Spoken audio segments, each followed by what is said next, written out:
Aujourd'hui, nous avons nos deux invités de marque. C'est pas pour rien qu'on commence par cette année. Par ces invités. Frédéric Pierucci, qu'on a déjà reçu, on a eu ce plaisir de vous recevoir en 2020, justement quand vous avez sorti le livre Le piège américain en français. Mais là, ce livre existe en russe. Pour les recevoir dans la salle, je vous invite à faire la dédicace après cette conférence, puisque maintenant le livre est sorti en russe et qui s'appelle Amerikanska Lavushka, que vous avez présenté en Russie grâce à Emmanuel Kidé, qui vous connaissez bien, j'en suis sûre, puisqu'on a, pas grâce au dialogue franco-russe évidemment, mais Emmanuel Kidé, président fondateur de la Chambre de commerce France-Russie, basée à Moscou, qui connaît la Russie peut-être même mieux que moi déjà depuis des années, qui est basée au cœur de la Russie. Et on a fait une super belle conférence il y a quelques mois, ça date 2021, sur le gaz russe. Donc je vous invite à booster les vidéos du dialogue franco-russe, regarder les deux très belles vidéos qu'on a faites il y a quelques mois et quelques années. Aujourd'hui, donc, le sujet que vous connaissez bien, c'est quelque chose de répétitif, mais c'est malheureusement, je ne sais pas, malheureusement, je regarde Caroline Galacteros d'actualité. Donc, je n'arrive jamais à prononcer ce mot, je vais essayer, l'extraterritorialité du droit américain est le nom donné à l'ensemble des dispositions du droit américain qui peut être appliqué en dehors des frontières des États-Unis à des personnes physiques et morales de pays tiers. Et aujourd'hui, j'ai lu que certains sénateurs démocrates américains ont proposé de sanctionner Vladimir Poutine. Donc, le spectre est très large, vous voyez très bien. Entre 2010 et 2018, au moins 7 entreprises françaises ont été condamnées avec des montants assez importants. On cite souvent la Société Générale, c'est 1,2 milliard d'euros, mais également il y a Alcatel, il y a Alstom, BNP Paribas, Crédit Agricole, Total, Technip. Il y en a plusieurs que je ne veux pas citer, vous pouvez trouver tout ça sur Internet. Quelques années auparavant, la délégation parlementaire au renseignement a conclu que les lois, les dites lois, sont en empiètement sur la souveraineté nationale car elles permettent un espionnage paré des vertus de la légalité. Je cite. Également, cette même délégation a remarqué que les poursuites américaines en vertu des dites lois sont souvent instrumentalisées. Pourquoi? Dans l'objectif de racheter des entreprises frappées par les lois, et on cite souvent effectivement l'exemple d'Alstom. Et donc, avant de vous passer la parole, j'ai envie de demander, est-ce qu'il y a des limites à ces lois? Et comme une fois a dit le président français, est-ce que nous sommes en guerre économique? Vous avez fait toute mon introduction, donc j'ai plus rien à dire, Frédéric. Non, Irina a raison, tu t'es retrouvé au cœur d'un scandale d'État. Que tu racontes dans ton livre Le piège américain. Alors je ne sais, tout le monde ne l'a pas lu, je peux que vous recommander de le lire. Je l'ai découvert il y a 3 ans quand il a été publié. Et depuis, je n'ai eu de cesse que vouloir te connaître, que j'ai eu la joie, le plaisir de faire il y a 1 an et demi. C'est un livre qui se lit extrêmement facilement, qui a été coécrit avec Mathieu Aron, et qui est absolument sidérant, qui nous montre, par ton histoire, le pouvoir des États-Unis sur le reste du monde et sur la France en particulier. En fait, Frédéric, ce qui serait intéressant, c'est que tu puisses raconter un petit peu ton expérience, que tu puisses recontextualiser un petit peu ton histoire et qu'on puisse voir après quelles sont les conséquences et quelles sont les méthodes qu'utilisent les États-Unis aujourd'hui pour pouvoir mettre la main sur nos joyaux français, mais aussi internationaux, et y compris russes, puisque nous sommes au dialogue franco-russe. Mais merci. Mon histoire n'est pas vraiment importante. Ce qui est important, c'est les conséquences de cette histoire sur la souveraineté française, sur nos entreprises et de manière générale sur les entreprises européennes. Ce qu'il faut bien comprendre, c'est que depuis la fin de la guerre froide, les États-Unis ont développé tout un arsenal d'armes économiques, il faut appeler ça, par leur nom. Tout ça a été mis en place à partir de Bush père et ensuite de Clinton. Donc je disais, tout cela a été mis en place à la fin de la guerre froide où les agences de renseignement américaines se sont retrouvées au chômage a priori aux alentours des années 95, la fin de l'histoire, vous vous en souvenez tous. Et donc Clinton décide de réorienter les agences de renseignement du renseignement politique vers le renseignement économique. Et là, si vous parlez avec les spécialistes du renseignement, ils vont vous dire qu'à peu près 60% des ressources des 16 agences de renseignement américaines sont orientées sur le renseignement économique. Donc, à la même période, ils ont changé tout un tas de lois qui ne s'appliquaient qu'aux entreprises américaines, notamment la loi sur la corruption, qui date de 1977, qui a été amendée en 1998 pour qu'elle devienne extraterritoriale. Alors extraterritorial, ça veut dire quoi? C'est un gros mot, mais en gros, ça veut dire qu'avant 1998, ces lois ne s'appliquent qu'aux entreprises américaines. À partir de 1998, ça s'applique à toutes les entreprises dans le monde, à partir du moment où elles ont des rattachements territoriaux avec les territoires américains. Ce rattachement territorial peut se faire de manière très très subtile. En fait, il y a deux grands canaux utilisés par les États-Unis pour rattacher tout contrat dans le monde avec le territoire américain. Le premier canal est le canal du système financier américain, et notamment de l'utilisation du dollar, ou du système SWIFT ou des banques américaines. Donc à partir du moment où vous faites des transactions en dollars, vous êtes sous loi américaine. Comme 70% du commerce mondial se fait encore en dollars, il y a 70% du commerce mondial qui est déjà sous loi américaine. Le deuxième grand canal est le canal des outils numériques, avec un postulat qui dit en fait qu'à partir du moment où vous utilisez des outils numériques américains, vous êtes sous loi américaine. Donc, par exemple, vous envoyez un email qui transite ou qui est stocké sur un serveur aux États-Unis, vous êtes sous loi américaine. La dernière décision du 5e circuit aux États-Unis est allée même encore plus loin. À partir du moment où vous avez un impact économique sur les États-Unis, ils considèrent que vous êtes sous loi américaine. D'accord.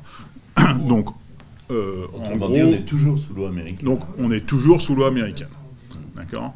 Donc, il faut considérer que toutes les entreprises dans le monde, à partir du moment où vous faites un contrat, je dirais, en dehors de votre frontière, vous êtes sous loi américaine. Alors, historiquement, on peut trouver ça choquant ou moins choquant. À partir du moment où un pays a une dominance militaire, il a toujours essayé d'imposer sa loi. Les Américains ne l'ont pas inventé. Les Romains l'ont fait avant eux, Napoléon l'a fait avant eux, les Anglais l'ont fait. C'est autour maintenant des Américains d'avoir une puissance militaire suffisante qui leur permet d'imposer leurs lois au reste du monde. Lorsqu'ils ont commencé à mettre ça en place, tout ça a été théorisé en fait par des militaires américains, comme c'est souvent le cas aux États-Unis. Ces lois et l'application de ces lois de manière extraterritoriale sont des lois bipartisanes. Il n'y a aucun débat aux États-Unis sur ces sujets-là. Donc croire que, parce qu'on va faire un changement entre passer de Trump à Biden, que ça va changer quoi que ce soit, ça ne changera strictement rien. Au contraire, ceux qui ont été les plus virulents dans l'application de ces lois de manière extraterritoriale ont été les démocrates, qui ont une vision plus, on va dire, une vision plus mondialiste que les républicains.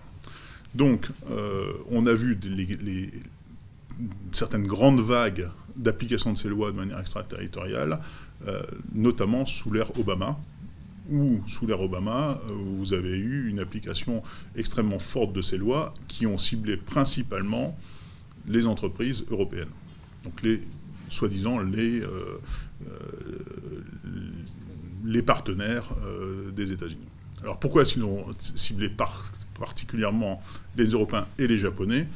Parce que dans les années 2000, bien évidemment, les concurrents des grandes entreprises américaines étaient principalement des entreprises européennes et japonaises. Donc ils sont d'abord attaqués à leurs propres alliés plutôt que de s'attaquer aux Russes ou aux Chinois qui, à l'époque, n'étaient peut-être pas aussi dominants que les entreprises européennes ou japonaises en concurrence des entreprises américaines.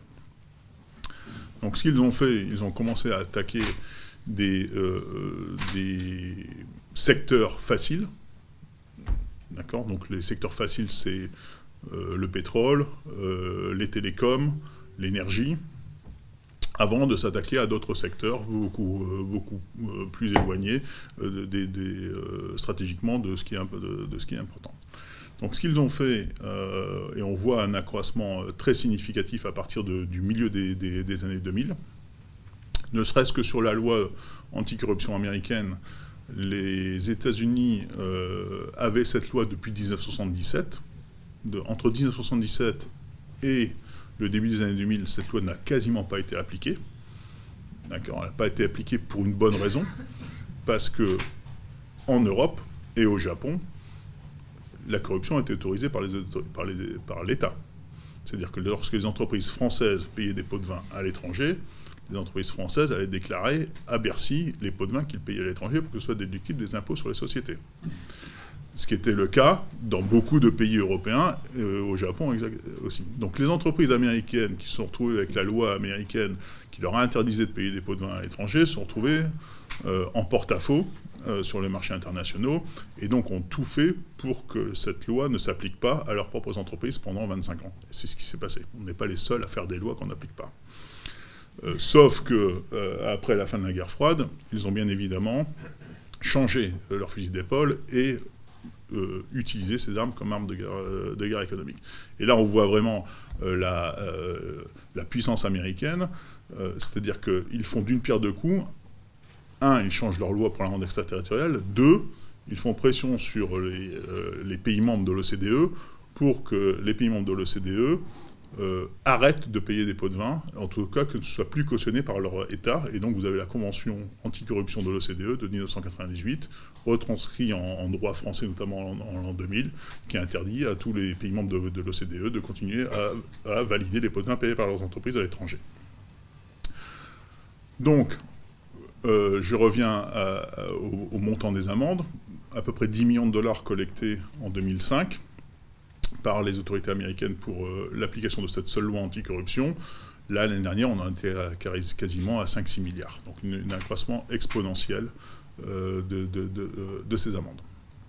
Alors, la France a bien évidemment été ciblée. Donc l'affaire Alstom, je vais peut-être revenir très rapidement là-dessus, mais Alstom au début des années 2010, c'était quoi? C'était un des grands conglomérats français et européens et mondiaux qui étaient en concurrence avec d'un côté General Electric aux États-Unis, de l'autre côté en Allemagne avec Siemens et avec Mitsubishi Hitachi au Japon.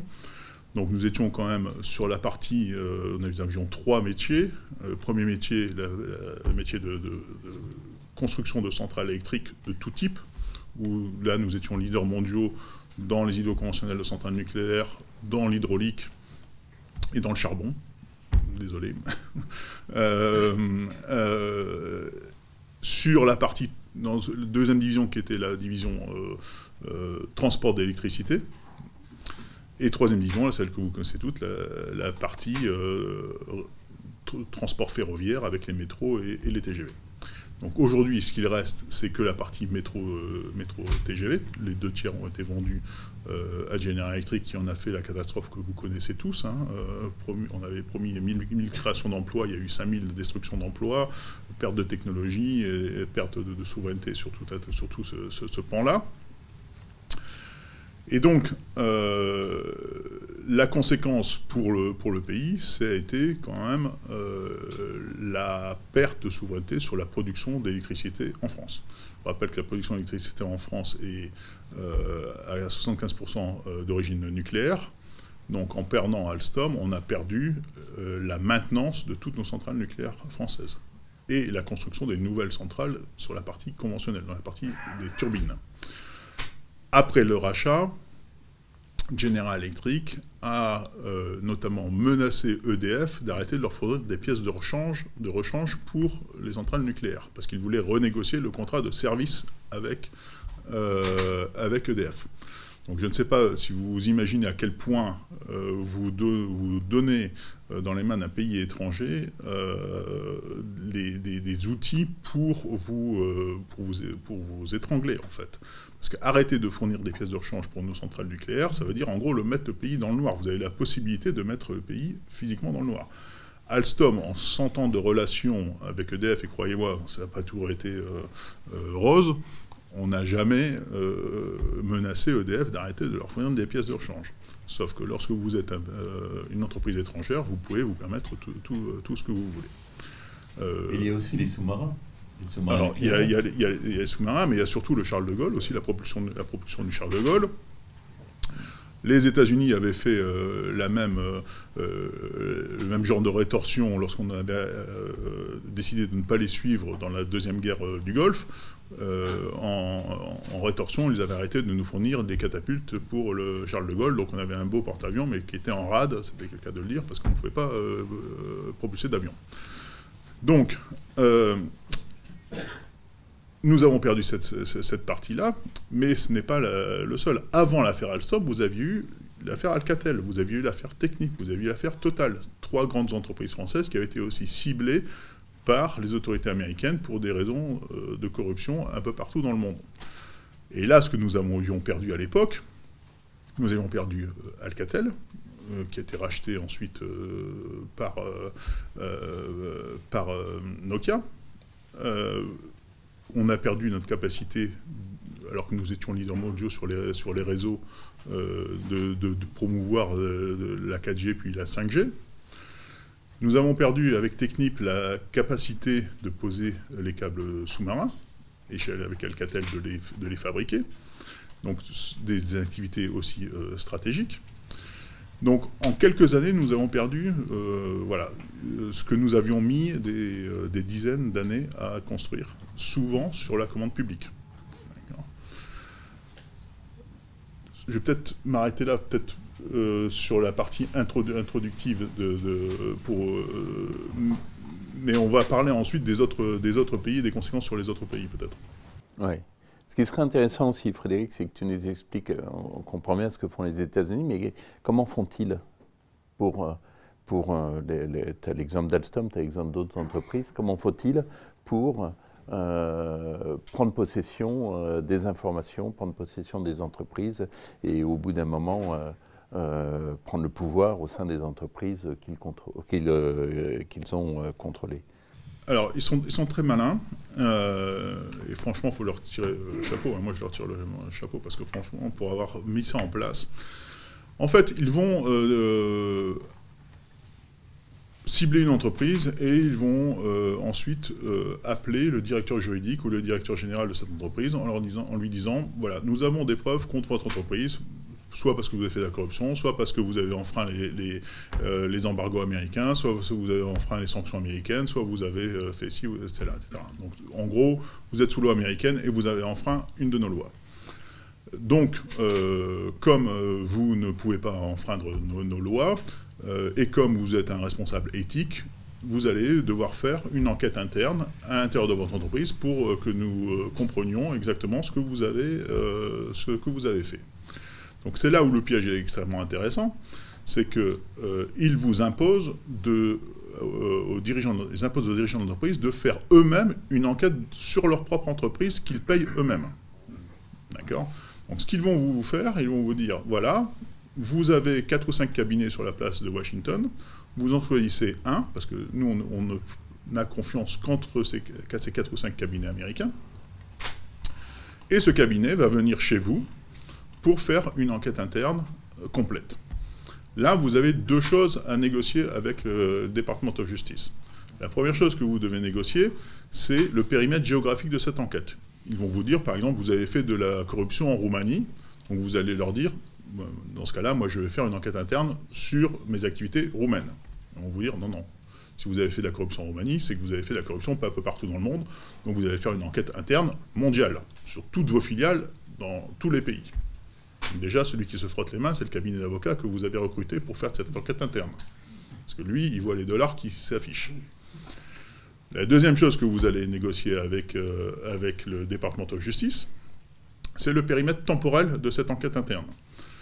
Là encore, vous allez dire, ok, ce problème de corruption en Roumanie, ça s'est passé il y a 3 ans, donc je vais regarder tous les contrats depuis les 3 dernières années sur le périmètre qu'on a défini.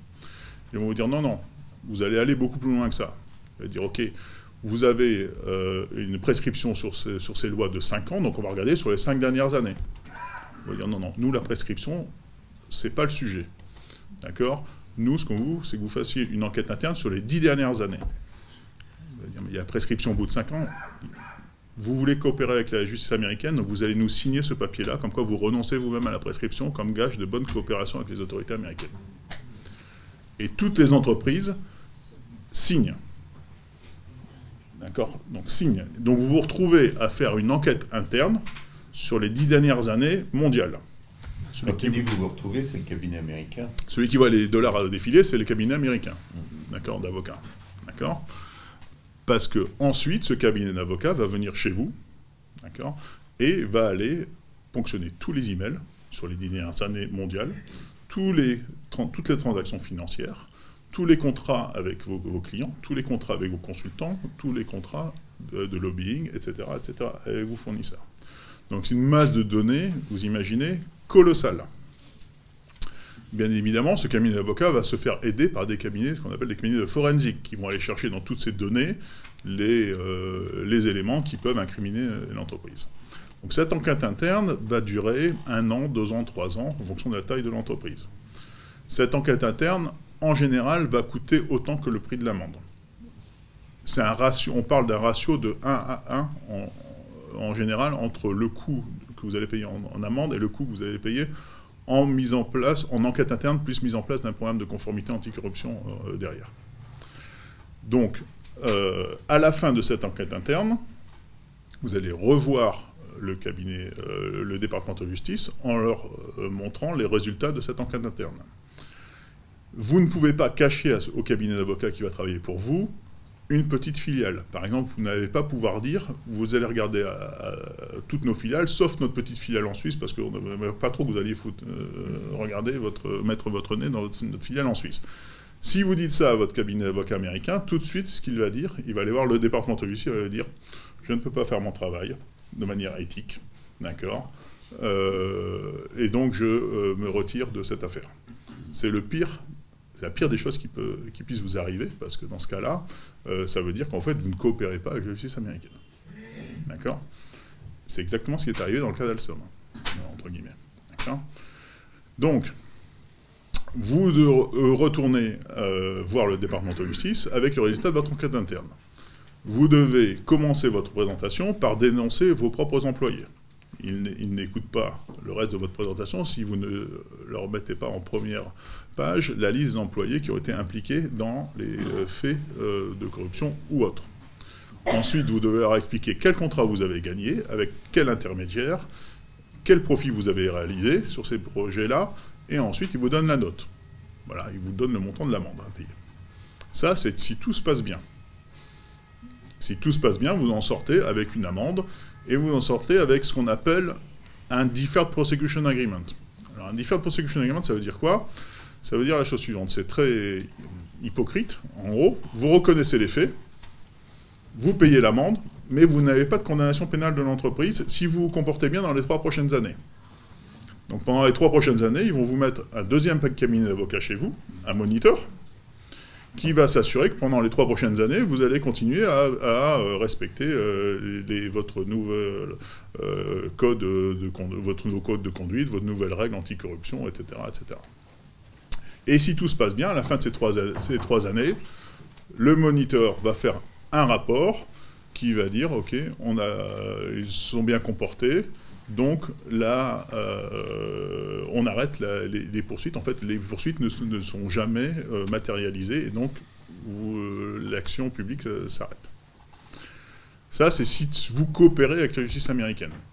Et dans cette partie de coopération, celui qui a le plus de poids en face de vous, c'est le procureur. Parce que le procureur, en fonction de votre degré de coopération, va pouvoir abaisser votre amende d'une manière extrêmement significative. Il peut, par exemple, diminuer votre amende de 50% en fonction du degré de coopération. Par contre, si vous ne coopérez pas suffisamment, il peut l'augmenter de manière exponentielle.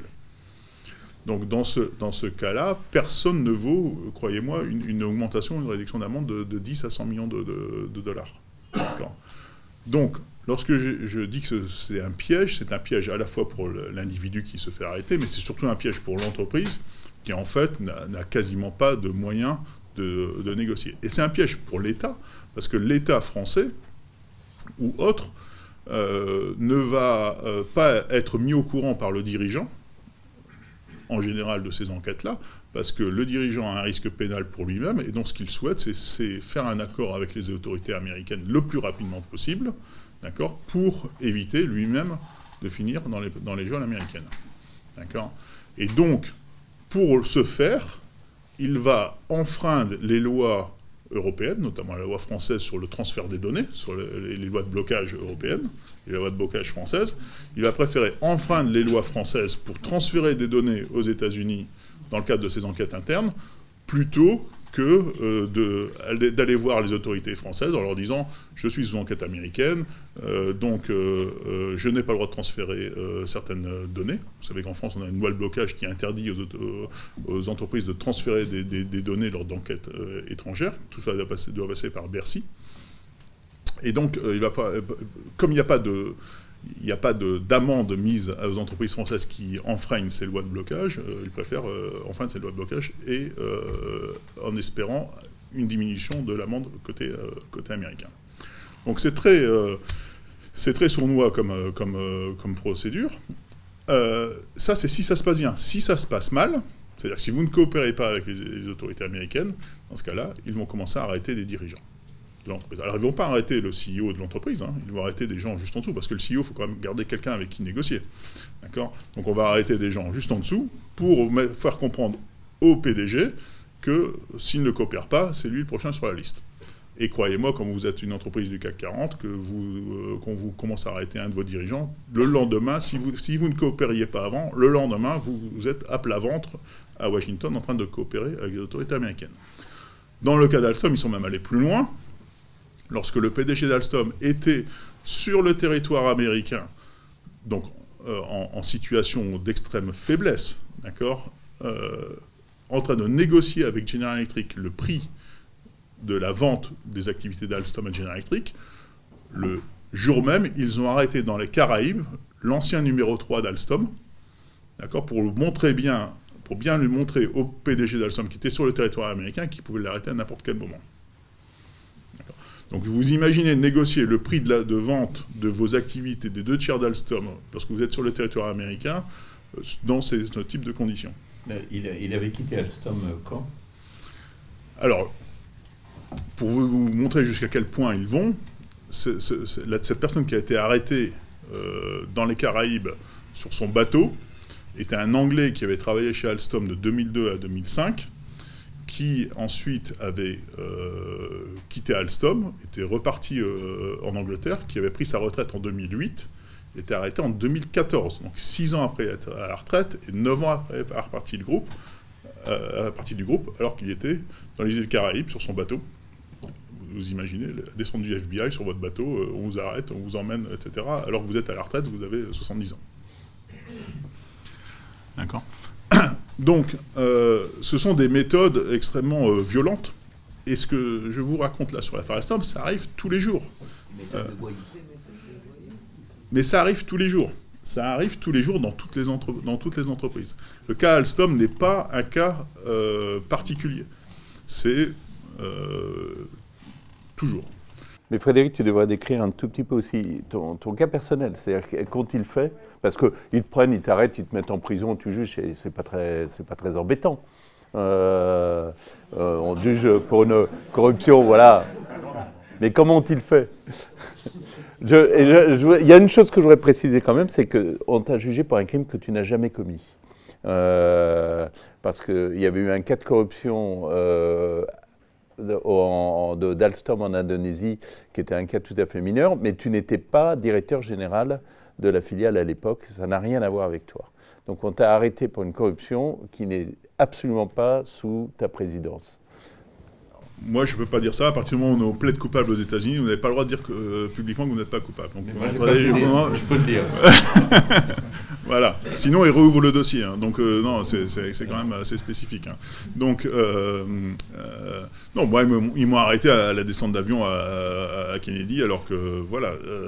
Ce qui est important de comprendre là-dedans, c'est que si vous êtes citoyen français, ou si vous êtes citoyen d'un pays qui n'extrade pas ses ressortissants, et que vous êtes mis en examen par les autorités américaines, votre mise en examen sera gardée sous scellé.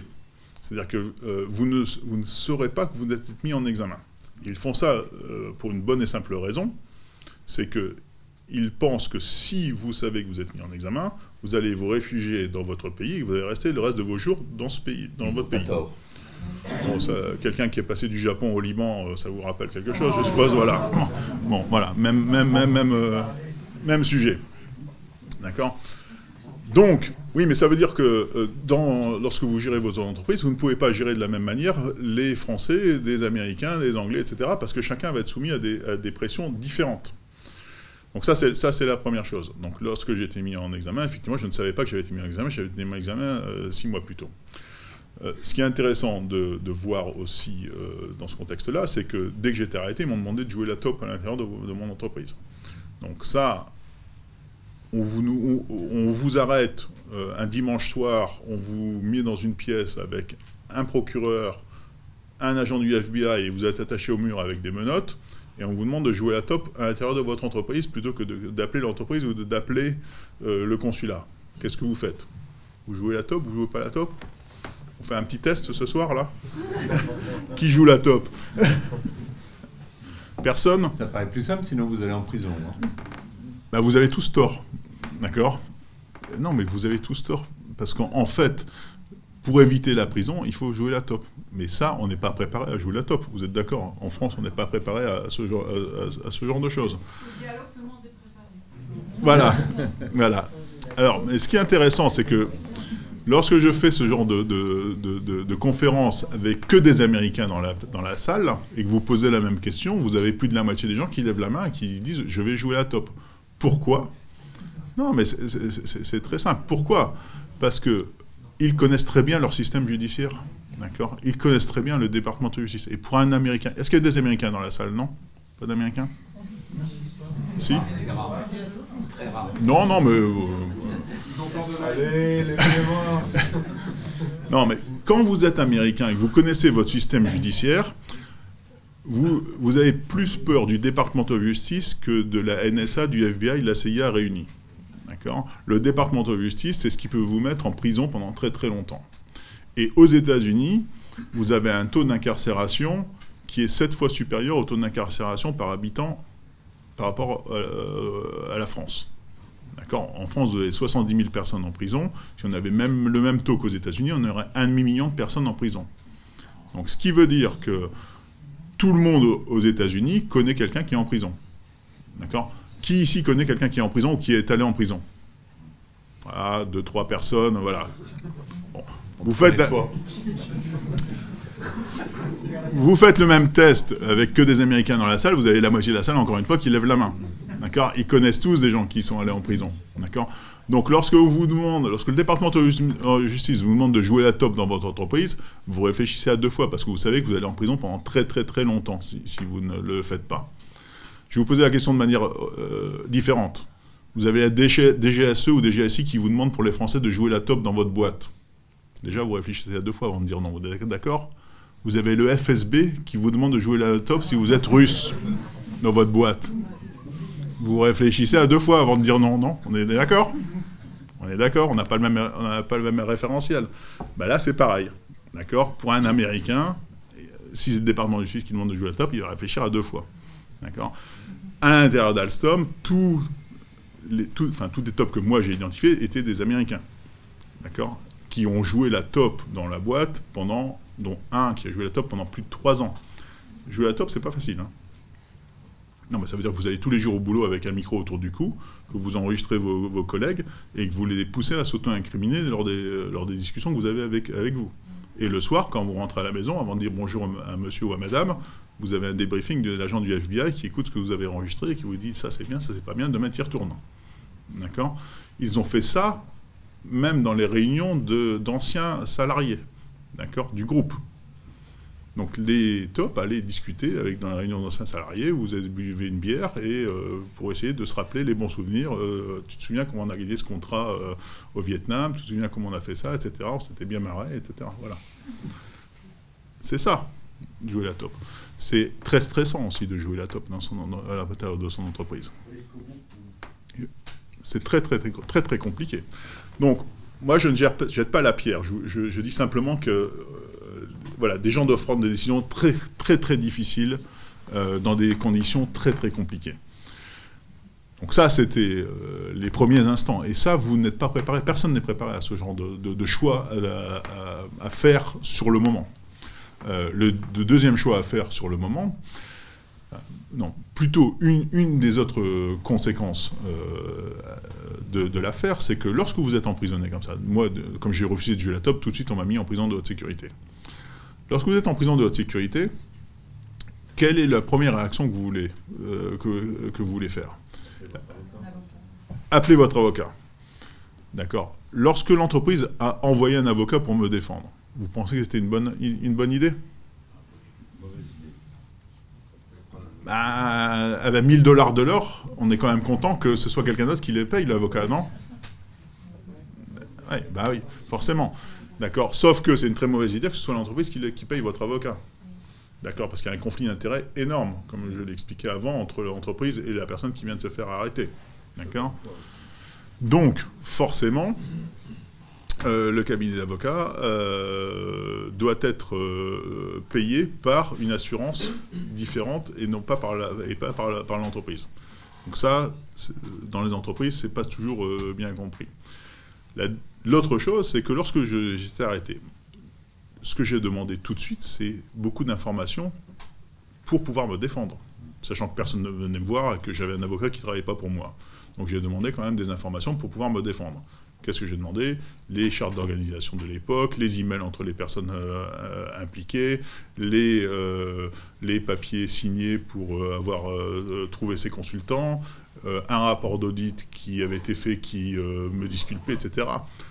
Lorsque vous êtes patron de l'entreprise, et vous avez votre gars qui vient de se faire arrêter, qui est en prison, et qui vous demande tout un tas de documents pour qu'il se défende, est-ce que vous allez lui donner ces documents pour qu'il se défende? Oui, non? Qui donne les documents? Ouais, vous donnez les documents pour que votre salarié puisse se défendre. C'est mon choix personnel. Ouais. Alors, maintenant, si les documents que vous donnez à la personne pour se défendre exposent du personnel qui n'est pas encore arrêté. Bah oui, mais forcément, c'est ça. Au bout du compte, vous allez donner des documents qui va disculper la personne qui vient de se faire arrêter, mais qui va mettre en cause des personnes qui ne sont pas encore arrêtées, bien évidemment. Et donc, vous allez demander conseil au cabinet d'avocats qui vous défend, qui est le cabinet d'avocats américain, il va vous dire, vous transférez rien. Vous ne donnez absolument rien, parce que maintenant, vous coopérez complètement avec la justice américaine, donc vous n'allez surtout pas donner des documents à la personne qui vient de se faire arrêter pour qu'elle se défende. Ça, il faut être prêt psychologiquement à le faire, en tant que patron d'une entreprise. De dire, je vais avoir quelqu'un qui vient de se faire arrêter, je ne vais rien lui transmettre pour qu'il puisse se défendre. Donc, vous vous retrouvez dans une prison sans documents pour vous défendre, sans accès avec le monde extérieur, sauf via un avocat qui ne vous défend pas, et vous êtes à 12 000 km de votre famille et à 6 000 km du siège de l'entreprise. Dans une prison de haute sécurité, dans un dortoir de 54 personnes, avec 53 criminels de carrière autour de vous. C'est ce genre de situation qui existe tous les jours. Tous les jours. Et au bout du compte, vous devez, bien évidemment, plaider coupable pour éviter 15 à 19 ans de prison. Parce que c'est ça, si vous allez au procès, vous perdez 15 à 19 ans. On t'a même menacé de 120 ans de prison. Au début, c'était 120 ans. C'était un peu long, ils ont réduit à 15 à 19 ans. Ils ont été un peu plus... Mais voilà. Donc le piège est très bien ficelé à tous les niveaux. Maintenant, ce qui est important, bon, la partie personnelle n'est pas vraiment importante. L'important, c'est comment l'impact sur les entreprises et sur l'État. Lorsque une entreprise comme ça est sous enquête, vous allez devoir donner tout un tas d'informations pendant des années. 3 ans d'enquête avant, ensuite 3 ans de monitoring après. Donc, en gros, pendant 6 ans, 6-7 ans, vous êtes complètement sous contrôle américain. Pendant ce temps-là, ils vont vous demander aussi de faire tout un tas de changements à l'intérieur de votre entreprise. Notamment, ils vont vous demander de changer tout le management de votre entreprise. Airbus, ils ont dû virer toute leur équipe commerciale. Alstom, toute leur équipe commerciale. La BNP, 30 personnes. La Société Générale, le numéro de la Société Générale. Si on parle des affaires des entreprises russes, Vimpelcom, Veon, tout le management de Vimpelcom. Ils ont quand même réussi à mettre, en tant que patron de Vimpelcom, la deuxième boîte de télécom russe, une américaine pendant 3 ans. Je ne sais pas si vous savez, mes amis russes, que pendant 3 ans, vous avez eu une américaine à la tête de la boîte de télécom numéro 2 de votre pays, mais c'est pas rien du tout. Donc vous voyez jusqu'à quel point ça va. Ils ont fait la même chose avec les Chinois de ZTE. Ils ont changé tout le management de ZTE. Le management de ZTE, c'est l'équivalent de Huawei. C'était la deuxième boîte de télécom chinoise. Donc ils ont mis tout un management pro-américain à la tête d'une boîte chinoise de télécom. Ils ont fait la même chose chez Siemens. Ils ont changé tout le management de Siemens. Ils ont mis que des atlantistes à la tête de Siemens. Donc, lorsque vous sortez de ce genre de cas, vous avez une entreprise qui est complètement différente de celle que vous aviez avant. Donc ça, c'est extrêmement important. Alors, ce qui est aussi important de voir, c'est que je vous ai mentionné au début qu'ils avaient ciblé les entreprises européennes et les entreprises japonaises. Mais indirectement, ils ont aussi ciblé la Russie et la Chine. Comment est-ce qu'ils ont fait ? Ils ont surtout ciblé les faits de corruption faits en Chine et en Russie par les entreprises européennes et les entreprises japonaises. D'accord ? 30% des cas sont des faits de corruption en Chine par des entreprises européennes et japonaises.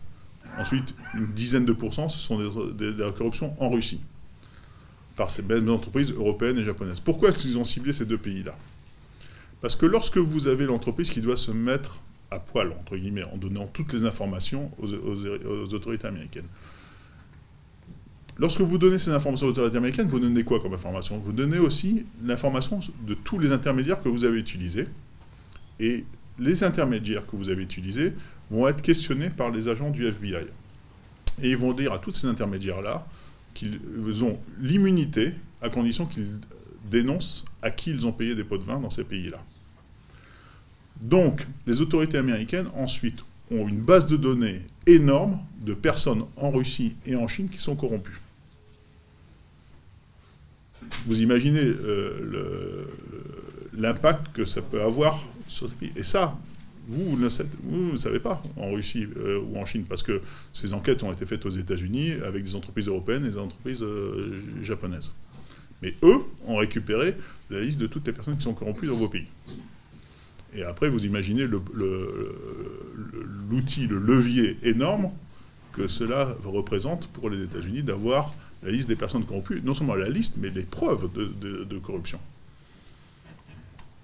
Donc c'est un problème de sécurité intérieure énorme, ce sujet. Tu parles de la Russie et de la Chine, mais en fait c'est vrai pour tous les pays du monde. C'est vrai pour tous les pays du monde, mais ils ont principalement ciblé les faits de corruption dans ces pays-là. Alors, ce ne sont pas les pays les plus corrompus, il y a des pays qui sont bien plus corrompus, mais ils ont principalement ciblé les faits de corruption dans ces pays-là.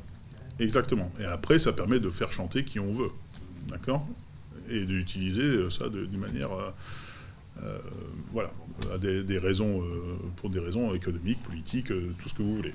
Mais vous comprenez mieux maintenant pourquoi ça s'appelle le piège américain. Mais je pense que vous comprenez bien la façon dont on vous enferme et la façon dont les États-Unis font pression sur les États. Mais alors justement, on a un problème de nos élites.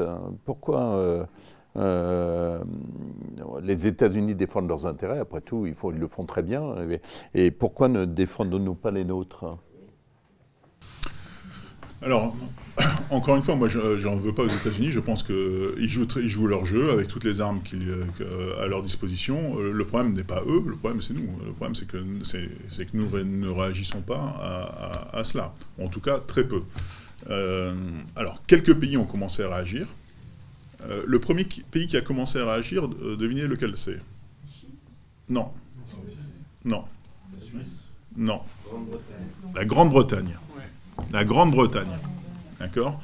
Parce que, paradoxalement, ça a été l'un des pays qui a été ciblé en premier par les États-Unis.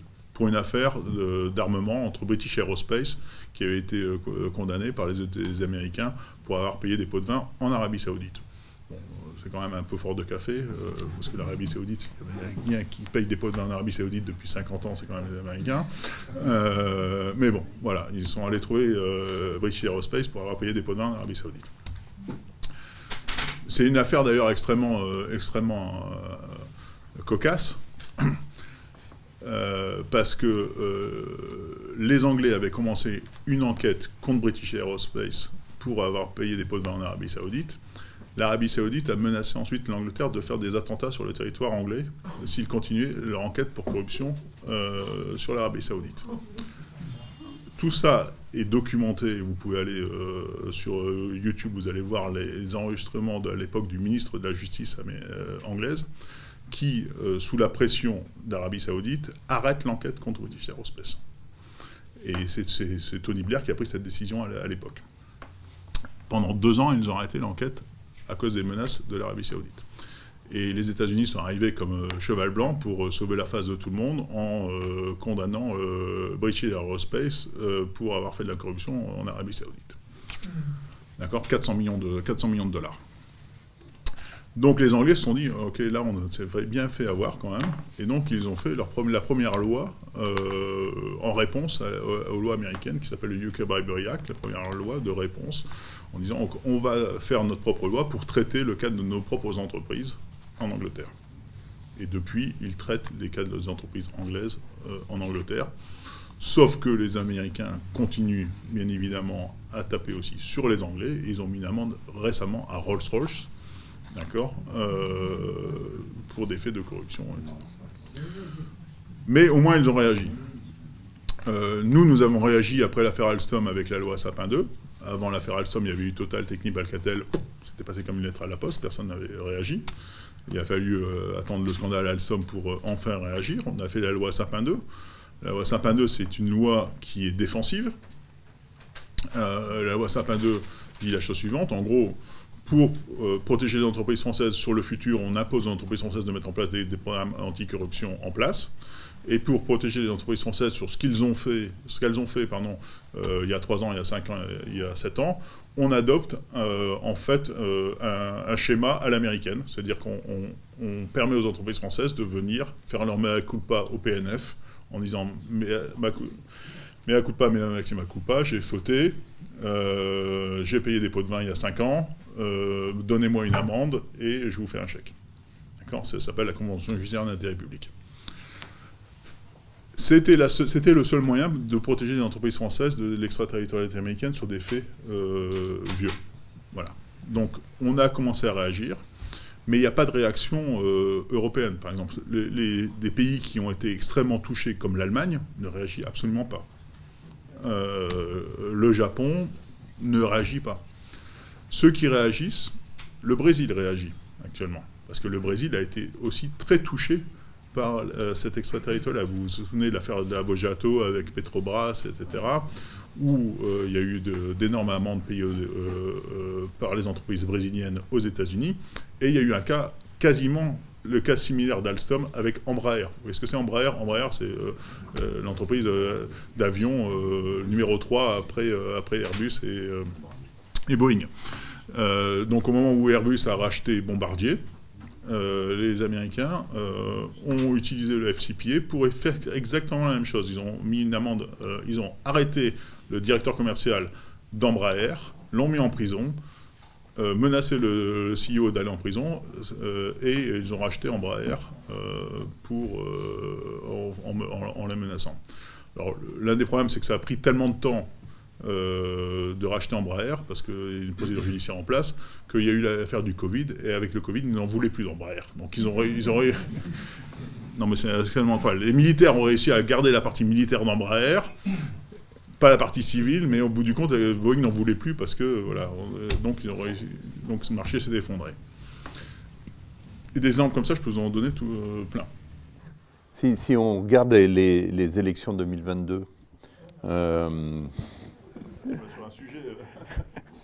Non, mais justement, quand on regarde la réaction soit des candidats, soit du président actuel, mais que font-ils pour pouvoir lutter justement face à ces problèmes de souveraineté de l'État français? Est-ce que tu trouves, il y a eu la loi Sapin 2, tu nous disais, qui était une première action, mais est-ce que tu trouves que les candidats réalisent, prennent position? Est-ce que tu trouves que le président de la République ou le gouvernement continue à renforcer ces lois, ou tu penses que c'est un sujet qui n'intéresse pas grand monde?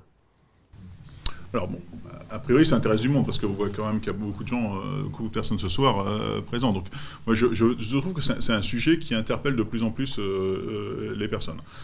Des conférences sur l'extraterritorialité du droit américain, il y en a maintenant quasiment toutes les semaines à Paris, sur certains sujets, parce que les lois américaines se multiplient année après année.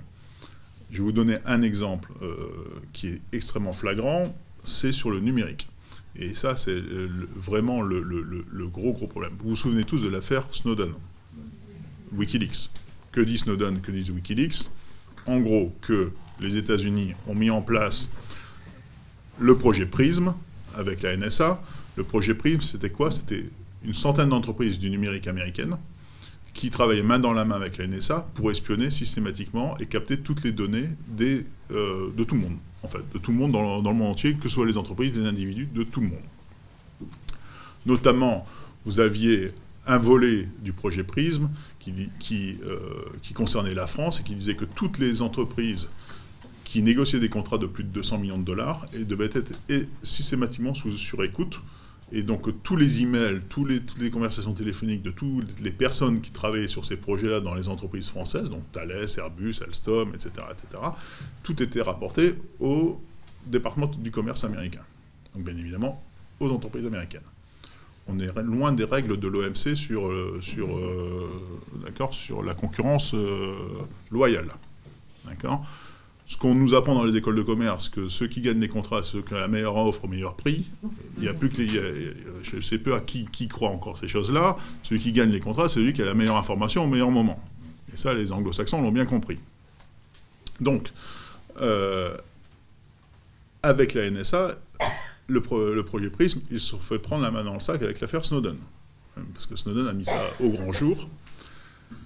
Est-ce que vous avez vu une seule plainte en Europe contre les GAFA, contre les 100 entreprises du numérique américaine qui ont travaillé main dans la main avec la NSA pour espionner nos entreprises, pour espionner nos citoyens, en enfreignant nos propres lois en France sur la protection des données, sur le transfert des données, sur l'espionnage, etc. Est-ce que vous avez vu, depuis 2014, un seul procès contre ces entreprises-là? Ces entreprises-là avaient une immunité aux États-Unis donnée par la NSA et par le département de justice pour faire ce qu'ils ont fait en Europe, mais ils n'avaient pas d'immunité en Europe. Il n'y a eu aucune réaction en Europe. Aucune réaction juridique. Ce qu'il aurait fallu faire, c'est mettre tout le monde en prison, d'accord, ici en France, et après discuter avec les Américains. D'accord? Mettre le patron de Google, on les met en prison, et après on discute. Comme l'ont fait les Chinois, dans d'autres circonstances. On n'a rien fait. Mais les entreprises américaines, quand même, du numérique, se sont trouvées quand même un peu en porte-à-faux. Parce qu'à partir du moment où c'est sorti sur la place publique, ils se sont trouvés en porte-à-faux. Donc ce qu'ont fait les Américains, c'est quelque chose de très très fort. Quand ils ont un problème, qu'est-ce qu'ils font? Ils créent une loi. Et donc ils ont créé ce qu'on appelle le Cloud Act. Le Cloud Act, c'est quoi? C'est la légalisation de l'espionnage économique de la NSA. Le Cloud Act, ça dit la chose suivante. Ça dit, à partir du moment où vous stockez vos données dans le cloud, si l'entreprise que vous utilisez est une entreprise américaine, les autorités américaines peuvent demander à cette entreprise de transférer toutes les données que vous avez stockées dans le cloud chez elle. D'accord? Si vous êtes sous enquête américaine. Et donc en faisant ça, les Américains donnent une garantie juridique aux GAFA dans le transfert des données vers les États-Unis, mais surtout bypassent les conventions internationales de transfert des données. C'est-à-dire que si une entreprise française est sous enquête américaine, pour une raison X ou Y, et que les autorités américaines veulent des données de cette entreprise française, la voie, c'est la voie diplomatique. C'est-à-dire, on doit passer du ministère de la Justice américaine vers le ministère de la Justice française, et tout ça doit être filtré par Bercy, avec le CICE, qui est l'organisme d'intelligence économique de Bercy, qui doit filtrer les données transférées par les entreprises françaises vers le territoire américain. En créant le Cloud Act, il bypasse complètement ce trajet, en fait, et il s'adresse directement au GAFA pour faire le travail, en fait, qui devrait être fait entre ministères. Donc c'est extrêmement grave, ce qui est en train de se passer. C'est extrêmement grave. Et là, ce que nous voyons en France, actuellement, c'est qu'on va tous, de manière joyeuse, dans les bras des GAFA. La signature de Thales avec Google. Alors, on a renoncé en France à faire un cloud souverain. Pendant très longtemps, on a essayé de faire un cloud souverain, mais on n'a pas réussi à le faire. Je ne comprends pas comment on n'a pas réussi à faire un cloud souverain alors qu'on a réussi à faire des centrales nucléaires. Mais on n'a pas réussi à faire un cloud souverain. Donc là, on a décidé d'abandonner le cloud souverain et de faire ce qu'on appelle un cloud de confiance. Donc un cloud de confiance, c'est quoi? C'est en gros prendre des licences américaines, créer une entreprise française, donc qui sera de droit français, donc qui ne sera pas en théorie soumise au Cloud Act, mais qui aura des licences américaines, pour ensuite offrir ses services aux entreprises françaises. Je ne sais pas si vous avez déjà négocié des licences dans votre vie. Moi, j'en ai négocié beaucoup, à la fois en tant que licencieur et licencié. Alors, les licences, c'est le jackpot. Parce que là, prendre des licences américaines, ça veut dire quoi? Ça veut dire que lorsque vous négociez une licence, le licencié, déjà, vous allez lui donner un périmètre géographique dans lequel il peut jouer. D'accord? Donc vous allez le contraindre géographiquement. Ensuite, vous allez le contraindre dans les technologies que vous allez lui transférer. À un moment, si vous voulez le tuer, au lieu de le transférer la technologie N, vous allez lui transférer la technologie N-1. Résultat, il va avoir des difficultés rapidement sur son marché parce qu'il va offrir à ses entreprises clientes une technologie qui va être moindre que celle que vous allez pouvoir vous-même offrir. Ensuite, vous allez l'empêcher de faire de la R&D. Parce que vous allez mettre des clauses qui vont dire la chose suivante: à partir du moment où on vous transfère une technologie, vous ne pouvez pas utiliser cette technologie pour créer vous-même votre propre technologie. Donc vous allez laisser le licencié à un niveau bas, et vous allez continuer à développer votre technologie. Donc vous allez creuser le gap technologique entre le licencié et le licencieur. Et donc, à un moment, si vous voulez le racheter, vous allez simplement l'étouffer et le racheter. C'est exactement ce qui s'est passé dans les turbines à gaz entre General Electric et Alstom. General Electric avait licencié Alstom. À un moment, ils ont voulu tuer les licenciés. Et en 2 ans, ils ont racheté tous les licenciés en Europe, Alstom, New Opinion en Italie, John Brown en Angleterre, en transférant en arrêtant de transférer les dernières technologies et en augmentant les royalties. Donc faire un cloud de confiance, déjà avec des gens, avec des multirécidivistes comme les GAFA, je trouve que c'est quand même un gros problème. Mais ensuite, faire penser que cela va nous protéger du Cloud Act américain, c'est une vision de l'esprit. Mais on est parti dans cette direction. En France, on est parti dans cette direction, et c'est catastrophique. Et je peux vous dire que beaucoup de gens du numérique actuellement en France sont vent debout contre cette décision. Et pas le gouvernement. Alors, je vais vous donner 2 exemples. Vos données de santé. Est-ce que vous savez où sont hébergées vos données de santé? Voilà. Il y a un truc qui s'appelle, pas pourquoi on l'a appelé comme ça, on l'appelait Health Data Center, Health Data Hub.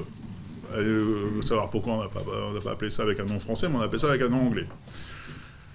Donc là, on n'a rien trouvé de mieux que de stocker toutes vos données de santé sur un cloud Microsoft Azure, sans appel d'offres. On a trouvé que c'était les seuls qui pouvaient faire une infrastructure qui était digne de ce que nous voulions faire en termes de R&D. Au lieu de passer la commande publique des acteurs français et de faire accroître la capacité française pour rattraper le gap technologique entre nos entreprises du numérique et les entreprises américaines, on a donné ça à une entreprise américaine, qui bien évidemment enfreint les lois françaises, d'accord. Donc beaucoup de gens, dont moi-même et d'autres, nous étions vent debout là-dessus, et on a fait beaucoup de papiers, beaucoup de recours, etc., pour casser cette chose-là. La semaine dernière, la CNIL a arrêté ce contrat. Donc l'État a fait un contrat qui enfreignait ses propres directives. D'accord, il faut quand même le faire. Enfreignait notamment le RGPD. On a fait encore mieux récemment. Vous savez qu'il y a eu le Covid. Voilà. Donc, le Covid, qu'est-ce qu'il y a eu? Une des causes du Covid, vous avez eu des prêts garantis par l'État, accordés aux entreprises françaises. Ces prêts garantis par l'État, pour bénéficier des prêts garantis par l'État, vous devez donner tout un tas de données financières sur votre entreprise, quand même, pour bénéficier de ces prêts garantis par l'État. Devinez sur quel cloud on a stocké toutes les données de nos entreprises françaises qui étaient affaiblies par le Covid. Amazon. Donc on a donné aux Américains toutes les données financières de toutes nos entreprises qui étaient affaiblies par le Covid. Bravo. Non mais quand tu dis tout ça, voilà, ça paraît tellement absurde que tu as un gouvernement, tu as un président de la République, tu as des gens qui pensent qu'ils seront quand même plus intelligents que nous, ils sont élus. Donc c'est pas possible, ils se rendent compte de ce qui se passe. Donc il y a un moment où il y a quelque chose qui ne va pas dans l'équation. Oui. Et c'est pas ce gouvernement-là en particulier, non, parce mais que ça a été tous les gouvernements, quels qu'ils soient. Donc il y a quelque chose qui ne va pas dans l'équation. Non mais depuis le discours de De Villepin aux Nations Unies, de 2003, on est rentré dans le rang. D'accord ? On est rentré dans le rang. Vous vous souvenez, le discours de Condoleezza Rice, à l'époque, vous aviez la Russie, l'Allemagne, la France qui avaient osé défier les Américains en disant non à la guerre sur l'Irak. D'accord ? La doctrine de Condoleezza Rice, c'était pardonner aux Russes, ignorer les Allemands, punir les Français. D'accord ? Et depuis, ils ont puni les Français. C'est ce qu'ils ont fait. D'accord ? Et depuis, on est rentré dans le rang. D'accord ? Et depuis, on a une politique étrangère complètement alignée sur les intérêts états-uniens. Il n'y a plus de politique étrangère indépendante. Et donc, on avale des couleuvres tous les jours. Tu as répondu à ma question sur l'élection 2022. Alors, comment réagir ? Je vois que, suite à ton expérience qui était quand même assez unique, tu as créé une société de conseil qui s'appelle Icarian. Et que fais-tu dans ta société ? Alors, bon, moi, à toute petite échelle, ce que nous faisons, c'est déjà, on a fait beaucoup de lobbying pour créer la loi Sapin 2 en France, quand même, pour protéger les entreprises françaises. Donc, on a notamment fait à l'Assemblée nationale un colloque en 2015 qui s'appelait Après Alstom à qui le tour, pour sensibiliser les députés à la nécessité de créer la loi française pour protéger les entreprises françaises. Donc, c'était une petite victoire, mais au moins on est allé dans la bonne direction. Ensuite, nous, ce que nous faisons, c'est que nous aidons les entreprises françaises à se mettre en conformité avec toutes ces lois-là, parce qu'on n'a parlé que de la corruption, mais c'est une petite partie du problème. On a parlé des lois sur les données, c'est une autre petite partie du problème. Ensuite, vous avez toutes les règles sur le contrôle des exportations, sur le respect des embargos, sur le respect des sanctions. Alors là, il n'y a même pas de problème pénal. C'est-à-dire que c'est les États-Unis qui décident avec qui vous pouvez travailler ou avec qui vous ne pouvez pas travailler. Et ça, les entreprises russes le savent mieux que personne. Parce les Françaises en Russie aussi. Et donc les Français doivent se mettre au diapason des décisions qui sont prises à Washington, de savoir si on peut travailler avec telle société russe, telle société iranienne, telle société, etc., etc., etc. Ce que nous pouvons exporter. Par exemple, vous avez une autre loi américaine qui s'appelle ITAR, je ne sais pas si ça vous parle, ITAR, voilà, qui dit la chose suivante: à partir du moment où vous avez un petit bout de matériel américain dans votre produit, les Américains peuvent décider que vous n'avez pas le droit de l'exporter. Exemple, lorsque les Américains était contre Dassault sur les projets de vente de Rafale à l'Égypte. Ils avaient essayé d'arrêter la vente des Rafales à l'Égypte en disant « Ok, vos Rafales, c'est très bien, mais ils doivent porter des bombes qui sont fabriquées par MBDA et le système de guidage. Dans le système de guidage des bombes, vous avez des petits composants américains. Donc, vous interdit d'exporter les petits composants américains. Donc, vous interdit d'exporter les bombes, donc vous interdit d'exporter le Rafale. Donc, nous, on arrive avec notre F-35 derrière, il n'y a pas de problème. » Ils le font toujours, ça. Ils le font tout le temps, sur tous les grands appels d'offres internationaux. Donc, ils vont utiliser tous les moyens possibles, juridiques américains, pour favoriser leur entreprise. Donc, la prise de conscience, au moins en France, elle existe. Elle existe. Il y a des prémices de changement, notamment sur la partie anticorruption, mais on est encore très très loin de ce qu'on devrait faire. Dans le reste de l'Europe, les Anglais ont bougé, les Italiens ont bougé, les Allemands ne bougent absolument pas. Et ça pour d'autres raisons, on peut parler de l'attentisme allemand là, ça sera d'autres conférences. C'est historique. C'est historique. Et puis après, il y a beaucoup de pays qui, de toute façon, ça ne les concerne pas. Quand vous n'avez pas d'industrie, quand vous n'avez pas de, etc., voilà, ça vous concerne très peu, toutes ces lois-là. Donc il n'y a jamais de consensus européen sur ces sujets-là. Et il n'y en aura pas.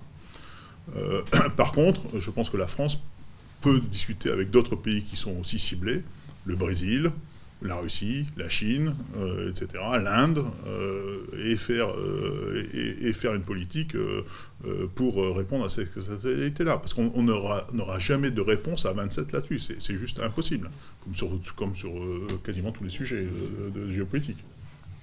Bonne année 2022. Non, merci beaucoup, Frédéric. Mais on va vous laisser poser des questions. Je suis sûr que vous en avez quelques-unes. Vous voyez l'étendue du désastre. Ton expérience est vraiment unique et nous fait peur, bien évidemment. Plusieurs questions. Déjà, sur la partie FCPA, on en est à peu près à 12 milliards. D'accord, d'amendes, auxquelles il faut rajouter les milliards sur la partie export control sanctions. D'accord, la BNP, c'est pas FCPA, la BNP, c'est export control, d'accord, sanctions. Donc là qu'on évalue à peu près une centaine de milliards. D'accord. Donc, comme je vous l'ai dit, ça c'est qu'une petite partie de l'iceberg. Derrière, il y a le paiement aux cabinets d'avocats, aux équipes de forensique, etc., qui représentent un montant équivalent. Donc on parle d'un montant extrêmement significatif, d'un flux d'argent qui va vers les États-Unis, extrêmement significatif. Donc le problème des paiements en dollars, oui, mais ce n'est qu'un des liens de rattachement. Alors bien évidemment, il faut le diminuer. Et là, vous avez eu des initiatives, notamment entre la Russie et la Chine. 90% des transactions entre les deux pays étaient encore en dollars il y a 2-3 ans. Maintenant, on est à 40-45%, etc. Donc, il y a eu une prise de conscience complète. Il y a eu aussi l'initiative russo-chinoise de créer une alternative au SWIFT, etc. Donc, mais ce n'est pas ça qui va arrêter l'extraterritorialité, ça va la diminuer, mais comme je vous l'ai dit, il y a d'autres moyens de rattachement, le numérique, le fait d'avoir atteint... Là, ce qu'a fait Biden, là, c'est qu'il a élevé la corruption au niveau, un niveau plus élevé qu'il ne l'était avant dans l'administration américaine. Il a déclaré depuis 6 mois que maintenant, la corruption, c'était atteinte à la sécurité de l'État, d'accord, comme le reste. Donc, atteinte à la sécurité de l'État, ça veut dire que toutes les agences de renseignement maintenant sont officiellement toutes en ligne sur la lutte contre la corruption, et ça veut dire qu'ils vont passer à un autre niveau. D'accord. Donc, atteinte à la sécurité de l'État, c'est tellement vague que n'importe quel contrat peut être une atteinte à la sécurité de l'État américain. D'accord. Ce qu'ils ont fait avec le Nord Stream 2, par exemple, à un moment, ils ont dit que c'était une atteinte à la sécurité économique des États-Unis, à la sécurité de l'État américain. Donc, bien évidemment, ça les empêche d'exporter du LNG, du gaz de schiste. D'accord. Donc, bien évidemment, c'est une atteinte aux intérêts économiques des États-Unis. Mais tout est une atteinte à l'intérêt économique américain. Donc notamment la dernière décision du 5e circuit américain, ça ouvre la porte à tout. Donc, la seule façon d'arrêter ça, c'est de la réciprocité. C'est un pays qui ne connaît que le rapport de force, et si on ne monte pas un rapport de force, tant qu'il gagne, il joue. C'est évident. Et pour avoir une certaine réciprocité, il faut des coalitions. Le seul pays qui arrive actuellement à arrêter ça, c'est la Chine. Alors, ils le font avec leurs moyens. Lorsque les Américains ont arrêté la numéro 2 de Huawei, ils ont arrêté trois Canadiens en Chine. Et après, on discute. Bon, ben, c'est un moyen, mais n'empêche, ils sont arrivés à leur fin, parce que les Américains, pour la première fois, là, c'est quand même incroyable ce qu'ils ont fait sur l'affaire Huawei, ils ont libéré du Canada, donc la numéro 2 de Huawei, et le même jour, elle est partie en avion vers Shenzhen, et ils ont mis les 2 Canadiens dans un avion vers le Canada. Mais il n'y avait aucun lien entre les 2 affaires. Traverse le pont. Mais, bon, alors, je ne dis pas qu'il faut prendre exemple sur la Chine, mais c'est au moins, eux ont réagi. Lorsque j'étais en prison aux États-Unis, l'autre pays qui avait fait ça, c'était la Turquie. Et les Américains avaient arrêté un Turc, ils ont arrêté un Américain en Turquie. Et après, ils ont négocié. Ils ont fait un échange de prisonniers aussi. D'accord. Lorsque j'étais en prison aux États-Unis, mon avocat avait demandé à ce que je sois transféré en France. Vous savez, lorsque vous êtes mis en prison dans un pays étranger et que vous n'avez pas d'attache dans ce pays-là, vous avez le droit d'être transféré dans votre pays. Et il y a des accords internationaux entre les pays pour le transfèrement de prisonniers. Donc il y a un accord entre la France et les États-Unis, il y a un accord entre l'Europe et les États-Unis. Donc je répondais à tous les critères de transfèrement. Sauf que le département de justice a refusé que je sois transféré. Pourquoi? Parce qu'il y avait une commission d'enquête parlementaire en France et ils ne voulaient pas que je participe à la commission d'enquête parlementaire, que je sois entendu par la commission d'enquête parlementaire. Ce qui a fait que le président et la vice-présidente de la commission d'enquête parlementaire sont venus me voir dans ma prison aux États-Unis sous couvert d'une visite consulaire pour m'interroger. Je pense que je vais être la seule personne qui a été interrogée dans une commission d'enquête parlementaire derrière les barreaux.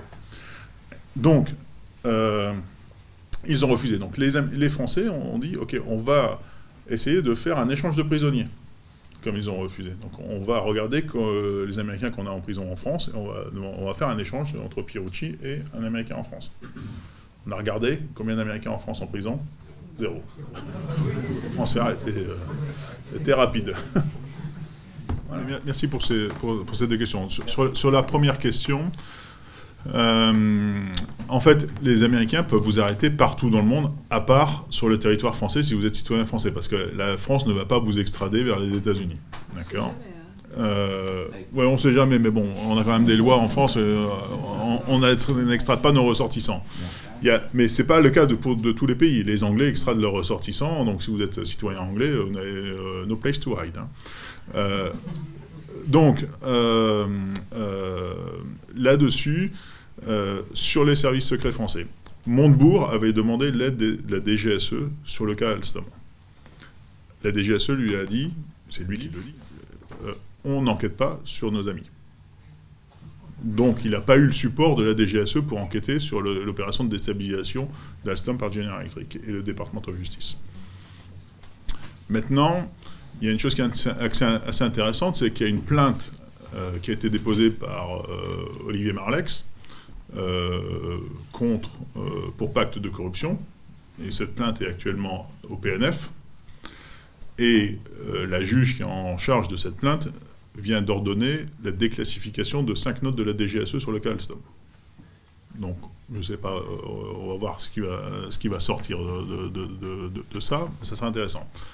Moi, pendant 20 ans, j'ai vendu des centrales dans l'ensemble du monde, notamment des îlots conventionnels de centrales nucléaires. Je n'ai jamais eu un seul rendez-vous avec les gens des services secrets français. Jamais. D'accord. Je peux vous dire que mes collègues chez GE, chez Westinghouse, etc., travaillent main dans la main avec les services de renseignement américains. D'accord. Comme beaucoup d'autres pays. Hein. Mais là, je ne suis pas le mieux placé pour parler de ça. Je pense qu'il faudrait que vous invitiez des gens comme Alain Juillet ou des gens comme ça. Voilà, c'est déjà fait, qui va vous expliquer bien mieux que moi la façon dont travaillent les services secrets français sur ces sujets-là. Mais il y a un vrai problème. En fait, les Américains, après la fin de la guerre froide, ont réorienté leurs agences de renseignement vers le renseignement économique, alors que nous, nos agences de renseignement sont quand même principalement orientées vers l'antiterrorisme, etc., et donc très très peu sur le renseignement économique. Ça, c'est un des gros défauts des services de renseignement français. Et l'asymétrie des traitements entre... Alors l'asymétrie, c'est que 75% des amendes payées au titre de la loi américaine sont payées par des entreprises non américaines. Alors, vous allez me dire pourquoi il y a quand même 25% des amendes qui sont payées par les entreprises américaines, tant qu'à faire, autant que ce soit payé que par des entreprises non américaines. Je vais vous poser la question. À votre avis, pourquoi les États-Unis, de temps en temps, poursuivent certaines de leurs entreprises et leur mettent une amende? Quelqu'un a des idées? Parce qu'elles travaillent avec des Non. Pour faire semblant, non. Pas pour faire semblant, non. Pour faire peur aux autres, non. Non, pas pour faire peur aux autres non plus, non. Pour non. monter les revenus du Trésor? Non. Non. Ce sont des filiales... Ils parlaient des intermédiaires. Non. Non. Vous avez Goldman Sachs, par exemple, qui a été condamné par les Américains. Vous avez Halliburton, qui a été condamné par les Américains. Quand même, Halliburton dirigé par Dick Cheney. Non. Non. Je vais vous le dire parce que... Non. Parce que ces enquêtes sont commencées par des pays étrangers. C'est pas eux qui commencent l'enquête sur leur propre entreprise. Ces entreprises sont sous enquête de pays étrangers. Par exemple, Goldman Sachs, en Malaisie, dans le cadre du fonds 1MDB, avec le Premier ministre malaisien, sur lequel ils ont détourné 2,5 milliards, d'accord, donc c'est pas rien, avec l'aide de Goldman Sachs. Lorsque les Américains ont vu que les Malaisiens, avec le changement de gouvernement en Malaisie, commençaient à enquêter sur Goldman Sachs, ils ont demandé à la Malaisie de leur transférer le bébé pour qu'ils puissent traiter eux-mêmes le cas de Goldman Sachs. Donc ils ont fait payer une amende à Goldman Sachs. Bien évidemment, ils ne pouvaient pas faire autrement. Mais ils ont cantonné l'amende à ce qui s'est passé en Malaisie. Ils n'ont pas fait une enquête mondiale sur Goldman Sachs, d'accord? Ils ont fait le cas malais, point barre. Halliburton, même chose. Halliburton, c'est même pire. Halliburton travaille avec Technip, notre boîte française, et une entreprise japonaise, Marubeni, sur un appel d'offres au Nigeria. Le chef du consortium, ce sont les Américains de Halliburton. Les Américains organisent le paiement de 188 millions de pots de vin au Nigeria pour gagner cette affaire. 188 millions de pots de vin. Celui qui découvre l'affaire, c'est Van Ruynebeck en France. Donc il commence à enquêter sur Technip et sur Halliburton. Dès que les Américains voient que les Français s'intéressent à la corruption faite par Halliburton sur Nigeria, ils demandent aux Français de leur transférer le bébé. On est assez pour leur transférer. Donc on leur transfère le dossier que nous avons initié du cas de corruption d'Hallyburton et de Technip sur le Nigeria. Qu'est-ce qu'ils font? Ils mettent une amende à Halliburton sur le projet au Nigeria. Mais qu'est-ce qu'ils font avec Technip, à votre avis? Enquête mondiale sur Technip, 335 millions de dollars d'amende à Technip pour une affaire qu'on leur a donnée. C'est pas se tirer une balle dans le pied, ça, pour reprendre cette activité qui est la partie la plus stratégique pour la France, qui est la fabrication et la maintenance des turbines pour nos centrales nucléaires. Donc j'ai monté un consortium complètement français pour racheter cette partie-là. Donc je suis allé voir les autorités françaises dès janvier 2019, en leur disant, voilà, dans l'intérêt du pays, on ne peut pas laisser ça dans les mains des États-Unis, d'autant plus que General Electric est dans une situation de quasi-banqueroute, non pas à cause du rachat d'Alstom, mais à cause des affaires des subprimes. Parce qu'au niveau des... lorsque, en 2008, il y a eu l'affaire des subprimes, General Electric, c'était avant tout une banque, une compagnie d'assurance, GE Capital. Vous savez combien le gouvernement américain a injecté dans GE Capital pour sauver General Electric de la banqueroute à l'époque? Il a injecté 139 milliards de dollars dans une entreprise. 139 milliards de dollars dans une entreprise pour sauver General Electric de la banqueroute. Alors, je veux bien que la main invisible du marché fasse son travail, les Américains, c'est pas ça. Hein. C'est pas la main invisible du marché, c'est l'État qui met 139 milliards de dollars pour sauver une entreprise. Sinon, c'était Alstom qui rachetait General Electric pour $1 symbolique, à l'époque de 2008. Hein. Donc, suite à ça, il y a quand même une dette extrêmement importante côté General Electric. Et donc, c'est pas compliqué de comprendre qu'il y a un mur de dette qui arrive et qu'ils vont être obligés de se séparer de tout un tas d'activités qu'ils ont rachetées, dont cette partie-là. Donc, on savait qu'ils allaient revendre cette partie-là. Donc, je suis allé les voir à Bercy en disant, voilà, il faut racheter cette partie-là, voilà le consortium qu'on a monté, mais comme l'État français a une golden share dans cette partie-là, on a besoin de l'accord de l'État français pour racheter cette partie-là. Cet accord, on ne l'a jamais eu. Pendant 2 ans, ça a été circulé à rien à voir, de toute façon, G nous dit qu'ils ne vendent pas, etc. Donc ça ne sert à rien Et je suis allé voir tout le monde, hein, DGE, DGA,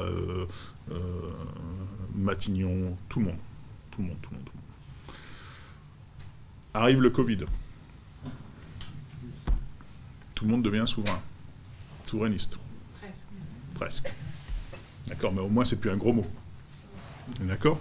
C'est plus un gros mot. Maintenant, tout le monde... Et donc, Bercy me dit, ben voilà, votre dossier, c'est très bien, mais c'est plus nous qui le gérons. D'accord, c'est passé à l'Élysée. D'accord, parce que c'est un dossier qui est trop près de l'Élysée. Donc c'est passé à l'Élysée. Et puis, votre dossier il est très bien, mais on l'a donné à EDF. On a dit que voilà, c'est EDF qui allait le racheter. Bon. Sauf que le patron d'EDF avait dit qu'il ne voulait surtout pas racheter ça. Parce que ce qui est normal, c'est pas un industriel, EDF, c'est une utilité. Donc son métier, c'est pas de fabriquer des turbines, hein, c'est de faire fonctionner des centrales électriques. D'accord ? Donc il y a EDF qui ne voulait pas le racheter, il y a les gens d'Alstom qui ne voulaient pas être rachetés par EDF parce qu'ils savaient très bien que c'est pas, etc. Enfin, en gros, personne ne le voulait, mais bon, c'est la décision qui était prise par l'Élysée de faire racheter par EDF.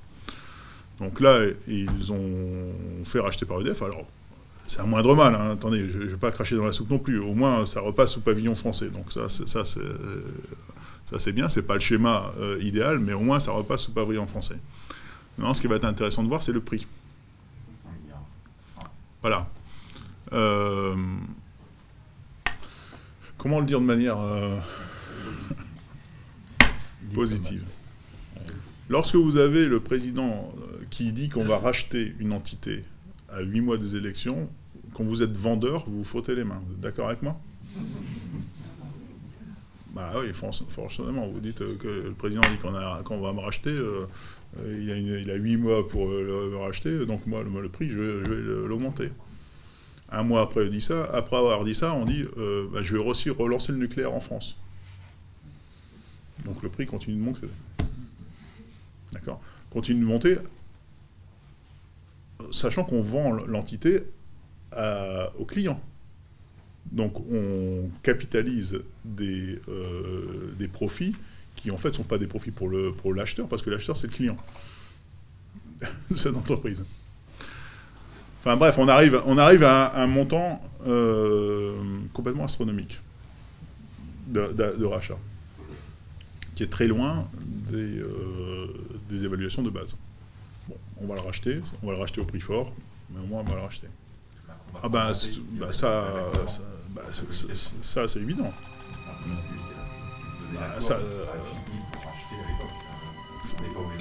Mais à l'époque, fallait le faire quand moi je l'ai proposé en 2019, parce que là, au moins, on l'aurait racheté au bon prix, quoi. Il est 20h35, donc on va t'applaudir, Frédéric, pour ta prestation. Bravo.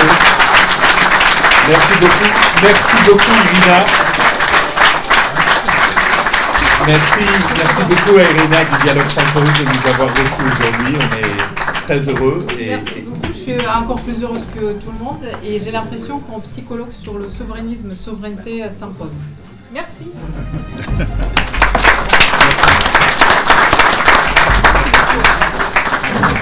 Merci.